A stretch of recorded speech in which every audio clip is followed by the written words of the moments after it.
ကြောင်းလာတဲ့ပြင်းမျိုးလေးလို့ဒီနတာပေါ်လန်ရှောင်းရင်ခံဝရရဲ့ချင်းမနာစနေတမိုင်းကြောင်းလာတဲ့ပြင်းမျိုးကိုလာလေချဖို့ပြေခေါ်ပါတယ်ပြင်းမျိုးရဲ့မဟိတ်တဲ့ပေတော်ကြီး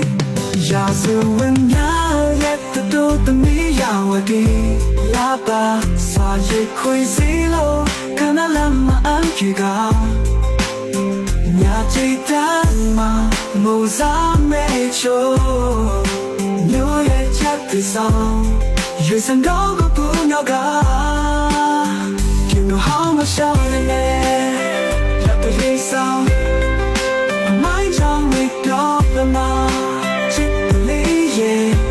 ရောက်လာခဲ့ပါကွယ်ဆောဆရှင်တွေထုံးကကျင်းမျိုးလေးရလာနေလူတွေလုံးနဲ့အပြုံးနဲ့ကျင်းမျိုးသူကျင်းမျိုးသားနာကစီချုံမမဲလေးရောက်လာခဲ့